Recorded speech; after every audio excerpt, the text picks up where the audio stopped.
Pour comprendre l'impact des ondes électromagnétiques sur le vivant, il faut d'abord savoir ce que c'est que le vivant. Ce que c'est que la physique. Tout système vivant est un système qui crée de l'entropie. Une équation que tout le monde va connaître. Elle s'écrit A égale B plus C plus D. Alors pourquoi on appelle ça l'équation de la vie? Parce que A, c'est les aliments.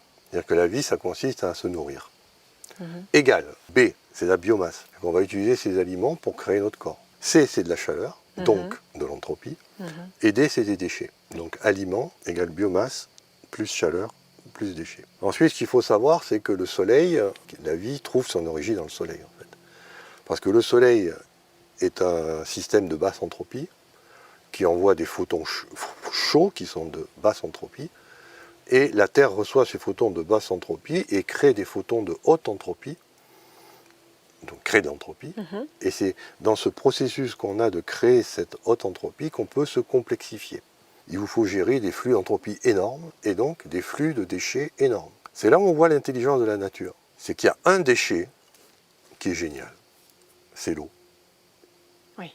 Beaucoup de processus naturels ont comme déchet de l'eau. Intérêt, pourquoi?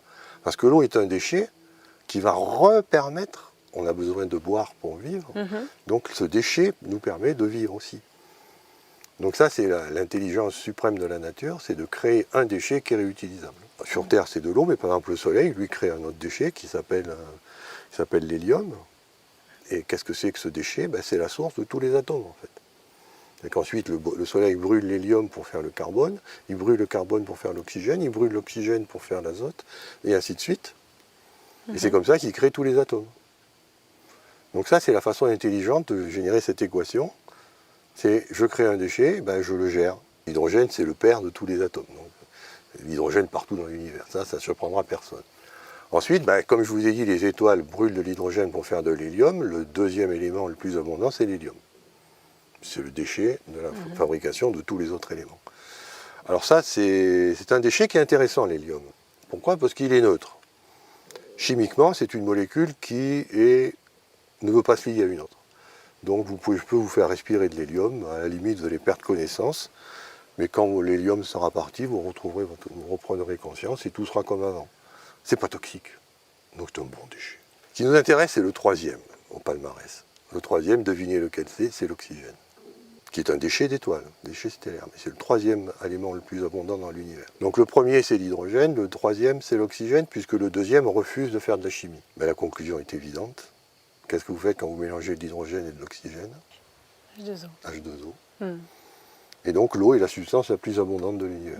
C'est aussi la molécule la plus cohésive. La molécule d'eau est la substance qui maximise ses forces. Vous avez des systèmes vivants, devinez de quoi ils vont être constitués. D'eau. Puisque c'est la substance la plus abondante et la plus cohésive. Une femme, c'est entre 45 et 60% d'eau, et un homme, c'est 60 à 65% d'eau. Alors ça, c'est une arnaque, ces chiffres. Parce que ce sont les chiffres qu'on obtient quand on analyse chimiquement. On ne doit pas considérer les masses. Des masses, comme je l'ai expliqué, c'est de l'inertie spatiale, la masse. Ça n'a rien à voir avec la matière. C'est juste que vous voulez accélérer une certaine quantité d'espace et que pour ça, il va falloir une certaine énergie, donc une masse plus ou moins importante. Ce qui est intéressant, si vous voulez être à la racine même de la connaissance, c'est le nombre. Une femme, c'est 96% d'eau, 2,5% d'ions, 1,5% de gras. 3 composants principaux d'une femme. De l'eau, des ions, du gras. Pour un homme, c'est 97% d'eau, 2% d'ions, 1% de gras. C'est quoi un mélange d'eau, de sel et de gras et d'huile? Ça s'appelle une mayonnaise. Une mayonnaise, oui. Oui. Donc vous êtes une mayonnaise, si on veut être simple. Et regardez bien que quand on passe de la masse, 60% maximum pour un être humain, au nombre, 87-80%, vous voyez qu'il ne reste finalement plus que ce qui est important dans un être humain. L'eau, les ions, la graisse. L'eau, c'est évident, parce qu'il va nous falloir faire des choses avec. Et quand vous regardez, l'eau, c'est la vie. Donc, c'est la substance la plus abondante, la plus cohésive, donc c'est normal que ce soit elle qui soit majoritaire. Les ions, là, vous vous référez au 5e étage de notre pyramide du savoir, c'est l'électromagnétisme. C'est-à-dire que nous allons être des êtres électromagnétiques à cause de l'eau et des ions qui nous constituent. Et la graisse, ça sert à quoi? Ça sert à faire notre corps, en fait. Parce que toute cellule, en fait, c'est de l'eau entourée de graisse. Ça ne s'allume pas. Toucher.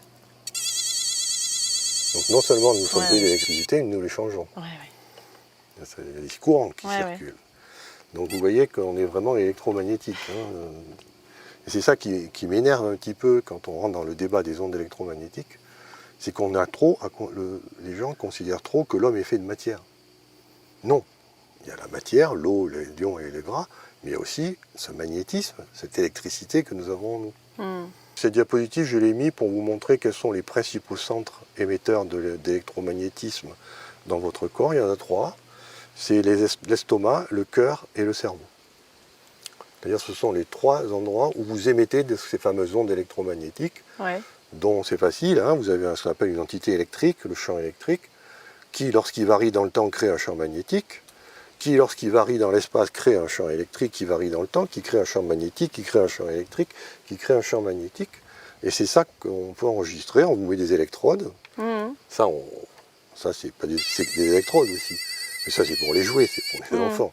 Ensuite, on peut faire des électroencéphalogrammes, on peut faire des électrocardiogrammes, on peut faire des électrogastro-entérogrammes, c'est-à-dire qu'on met des électrodes un peu partout, et puis on regarde les courants et tout ça. Et donc, vous voyez, ce qui nous caractérise, c'est toujours des champs de très faible intensité. Donc la hiérarchie, elle est la suivante. Le plus gros émetteur, c'est le cœur. Le second, c'est les intestins. Et l'émetteur le plus faible, c'est le cerveau. Le simple fait qu'une personne rentre dans la pièce, son champ magnétique cardiaque est à une portée de 10 mètres. Donc vous le sentez déjà à 10 mètres. Bon, le spectre électromagnétique, je pense que tout le monde sait qu'il est très large. Hein, ça va de ce qu'on appelle les radiofréquences aux rayons cosmiques. Ce qui nous intéresse, nous, en tant qu'êtres vivants, c'est l'infrarouge et tout ce qui est en dessous de l'infrarouge, c'est-à-dire les micro-ondes et aussi les ondes radio. On fait varier la longueur d'onde, donc du rayonnement qui éclaire l'eau, et on regarde comment l'eau répond. Donc l'eau, là, elle répond en absorbant de l'énergie. C'est le premier grand mécanisme. Vous envoyez une onde sur une matière, elle absorbe cette onde, et ça lui permet d'avoir de l'énergie, de s'exciter. Donc quand vous regardez cette courbe, vous voyez que l'eau est une bonne absorbeuse. Hein. Ça absorbe quasiment partout. Il faut que plus la courbe est haute, évidemment, plus l'absorption est forte. Donc vous voyez une très forte absorption des rayons X. C'est pour ça qu'on peut faire des radiographies X et de la radiothérapie, parce qu'on tue les cellules avec ça. Vous voyez aussi une absorption très forte dans l'infrarouge et dans les micro-ondes. Et puis ça, c'est le miracle de l'eau. C'est qu'il y a un endroit, vous voyez, où c'est complètement effondré, l'absorption. Oui, on voit bien sur C'est-à-dire que l'eau devient transparente. Elle refuse d'absorber, alors qu'elle est traversée par quelque chose. Ça s'appelle la lumière visible. Il se trouve que l'eau est transparente justement pour la lumière qu'envoie le soleil. C'est incroyable. Les choses sont bien parce qu'elle est opaque partout. Partout ailleurs, elle est opaque, sauf pour cette lumière qui nous vient du soleil. C'est là où elle est impeccable. Alors, c'est vrai qu'il y a une petite absorption, elle mange un peu plus le rouge du soleil que le bleu. C'est pour ça que quand on regarde l'eau sur une grande épaisseur, elle est bleue. Oui. Parce qu'il y a une partie du rouge qui est mangée. C'est pas tout à fait centré sur le minimum d'absorption. Donc ça, c'est la première chose. L'eau est là pour absorber l'énergie, sauf si c'est du visible. Ce qui nous intéresse, c'est la partie donc, qui est à droite. Parce que la partie qui est à gauche, c'est l'interaction, ce qu'on appelle les rayonnements ionisants. Ça, c'est intéressant, mais ce n'est pas le sujet d'aujourd'hui. Donc, c'est tout ce qui est infrarouge et micro-ondes. Alors, on voit que là, il y a une très forte absorption. Dès que vous envoyez des micro-ondes ou de l'infrarouge sur de l'eau, sur un corps, sur de l'eau, oui, donc sur un être vivant qui est fait d'eau, vous avez une très forte absorption. Donc, les gens qui disent que les ondes électromagnétiques n'ont aucun effet, ils sont un peu... Il faut leur montrer ce schéma. Voilà. Et surtout, vous voyez que si c'est l'eau pure, on est protégé parce que ça s'effondre. Le coefficient d'absorption redevient transparent à très grande longueur d'onde. Sauf si vous êtes dans l'eau de mer, s'il y a du sel dans l'eau. Vous voyez que dans le sel dans l'eau, cette atténuation elle est beaucoup plus lente. C'est la courbe en pointillé. Oui. Oui, mais il y a quoi dans notre eau corporelle? Dans l'eau? Notre eau corporelle. Dans notre eau corporelle, oui. Il y a du sel aussi. Bien sûr. C'est-à-dire que suivant la façon dont votre eau corporelle est salée, vous réagissez de façon différente aux ondes, qui dépendent de ce que vous mangez et de ce que vous buvez, et peut être différente. Oui. Donc ça modifie les champs électriques, ça modifie les champs magnétiques, via les notions de permittivité et de perméabilité magnétique.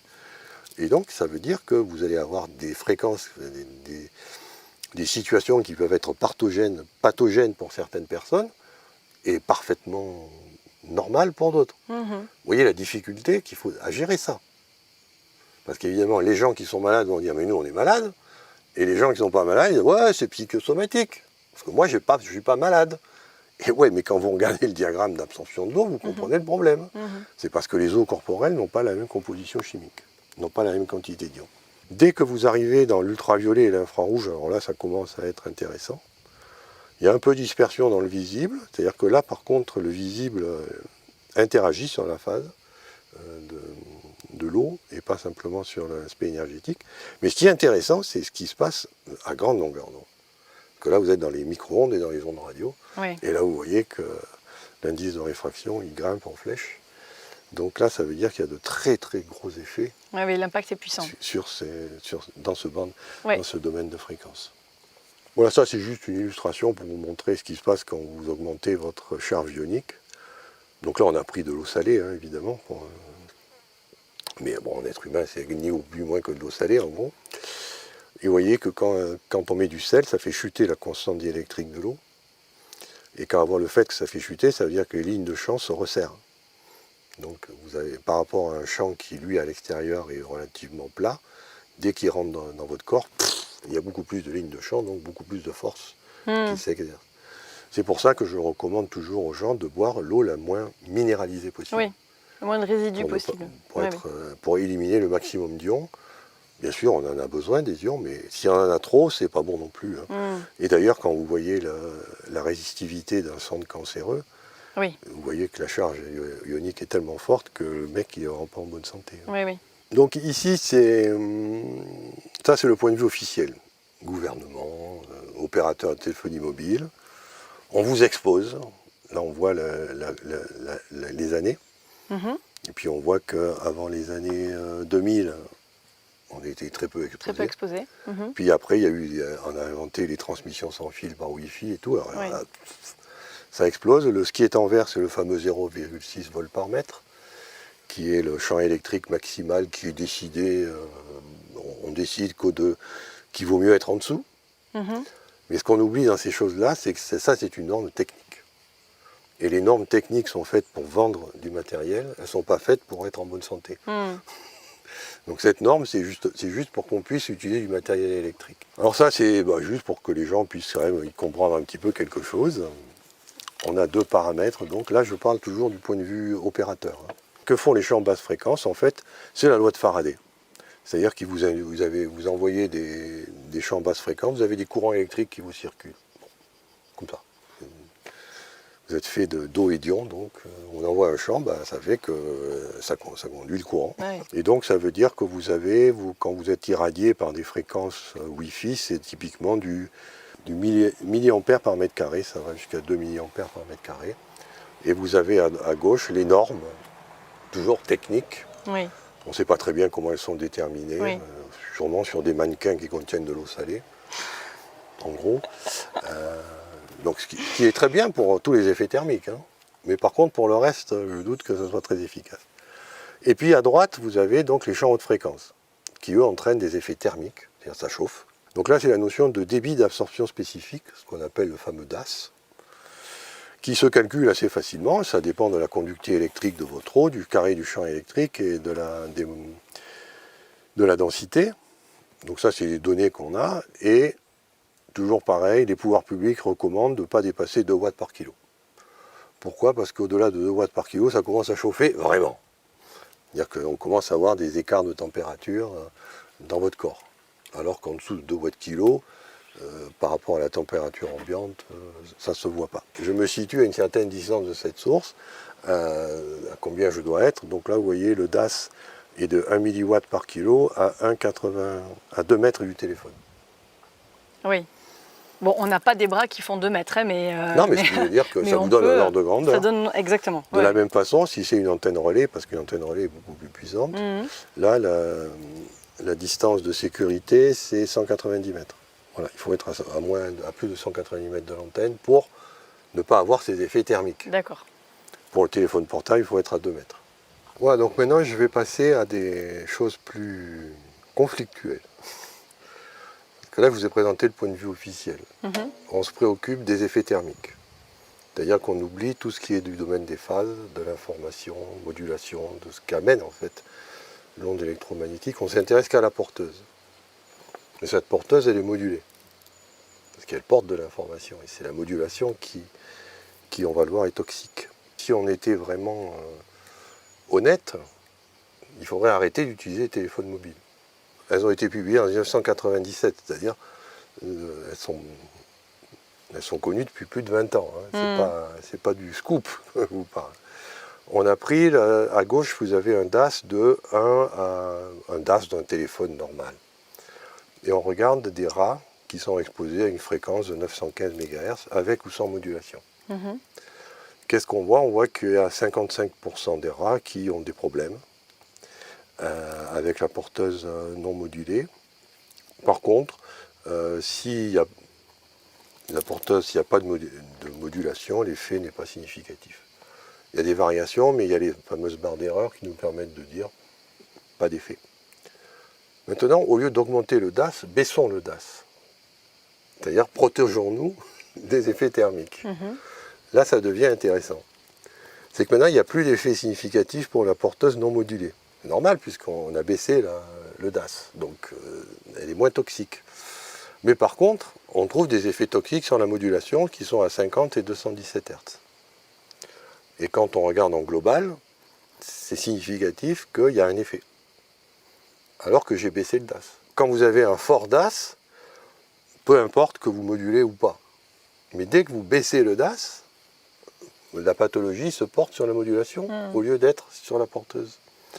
Et les deux dernières courbes sont encore plus effrayantes. C'est qu'on a baissé le DAS à 10-2 et jusqu'à 10-4.